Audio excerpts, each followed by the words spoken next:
नमस्कार दोस्तों, इस बार सरकार ने एक ऐसा सराहनीय काम किया है जिससे गरीब लोगों का भला होने वाला है। जिस तरीके से विधवा महिलाएं और इसके अलावा दिव्यांग बच्चों के साथ साथ बुजुर्ग लोगों के लिए पेंशन योजना को लेकर पेंशनधारियों के लिए खुशखबरी वाली बात यह है कि इस बार से आपकी जो पेंशन की राशि है वो बढ़ा दी गई है।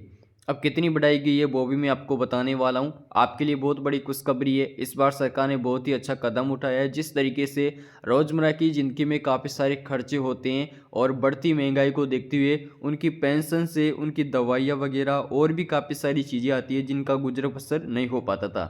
जिस प्रकार सरकार ने अच्छा काम किया है, उनकी पेंशन की राशि को सीधा डबल कर दिया गया है। कि इनकी राशि कितनी बड़ी है वो सब कुछ इस वीडियो में आपको जानने को मिलेगा। अब विधवा महिलाओं और 60 साल से ज़्यादा की उम्र के बुजुर्गों को हर महीने 4,000 रुपये की पेंशन मिलेगी। इसके साथ ही दिव्यांग नागरिकों को लगभग 6,000 रुपये से लेकर 10,000 रुपये तक की मासिक सहायता का प्रावधान किया गया है।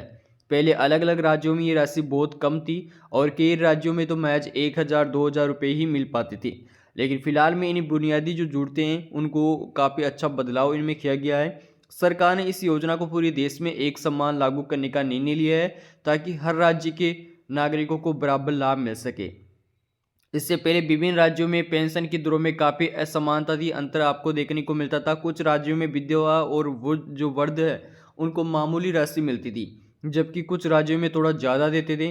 अब केंद्र स्तर पर इसको देखा गया है और ये फैसला लिया गया है कि सबको समानता का रूप है, समान सम्मान समान यानी बराबर बराबर पेंशन दी जाएगी। इस पेंशन योजना का भुगतान सीधे लाभार्थी के बैंक खाते में डीबीटी के माध्यम से किया जाएगा, जिससे बिचौलिया वगैरह आपका पैसा बीच में ना खा पाए।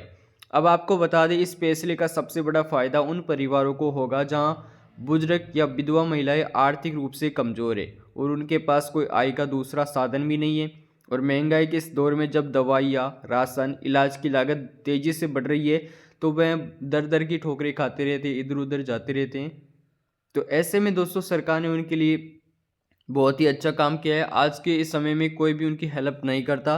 तो दोस्तों बढ़ती हुई पेंशन राशि से बुजुर्ग नागरिकों को अपनी रोजमर्रा की ज़रूरतें पूरी करने में काफ़ी मदद मिलेगी। इसी के साथ दिव्यांग व्यक्तियों के लिए भी बहुत ही अच्छी बात है कि उनका इलाज और देखभाल की अतिरिक्त खर्च आता है, यानी उनका ज़्यादा खर्च आता है तो रोजगार के अवसर भी इसमें सीमित होंगे। इसके अलावा दोस्तों विधवा पेंशन के लिए आवेदक महिलाएं की उम्र कम से कम 40 वर्ष होनी चाहिए और उसके पति की मृत्यु हो चुकी होनी चाहिए। इसके बाद में 200 वृद्ध अवस्था पेंशन के लिए आवेदक की आयु लगभग 60 वर्ष से अधिक होनी चाहिए, तभी उसको पेंशन मिलेगी। दिव्यांग पेंशन की बात करें तो आवेदन करने वाले की उम्र लगभग, आपको बता दें, आवेदन के पास लगभग 40% से ज़्यादा की विकलांगता का प्रमाण पत्र होना जरूरी है। इसके अलावा दोस्तों आवेदक भारत निवासी होना चाहिए और उसके पास वैध निवास प्रमाण पत्र होना जरूरी है, तभी आप पेंशन का लाभ ले सकते हैं। परिवार की वार्षिक आय निर्धारित होनी चाहिए। ऐसा नहीं कि आपकी आय बहुत ज़्यादा है तो आप इसका फ़ायदा नहीं ले सकते, और इसका अलग अलग राज्यों में अलग अलग इसकी मतलब वार्षिक आय हो सकती है। इसके अलावा दोस्तों आपको बता दूं, आधार कार्ड की फोटोकॉपी जो बैंक खाते से लिंक होनी चाहिए। पेंशन योजना के लिए मैं आपको ज़रूरी दस्तावेज बता देता हूं, और ये डीबीटी के जरिए आपके खाते में पैसा आने वाला है। बैंक खाता पासबुक की कॉपी जिसमें खाता संख्या, आईएफएससी कोड दिखाई देना चाहिए। विधवा पेंशन के लिए पति का मृत्यु प्रमाण पत्र, आयु प्रमाण पत्र, प्रमाणित पति प्रमाणित प्रति जमा करवानी पड़ेगी। इसके अलावा दोस्तों आपको बता दें, वृद्धावस्था पेंशन के लिए जन्म प्रमाण पत्र या स्कूल छोड़ने का प्रमाण पत्र जो उम्र साबित करता है वो आपको चाहिएगा। दिव्यांग पेंशन के लिए सरकारी अस्पताल या मेडिकल बोर्ड द्वारा विकलांगता का प्रमाण पत्र होना जरूरी है। निवास प्रमाण पत्र जैसे राशन कार्ड, वोटर आईडी, बिजली बिल या स्थायी पते की पुष्टि होना जरूरी है।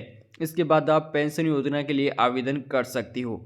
इस योजना की सबसे बड़ी खासियत ये है कि ये पूरे देश में एक समान पेंशन योजना लागू करना चाहती है, जिससे लोगों में किसी प्रकार की कोई असमानता ना हो।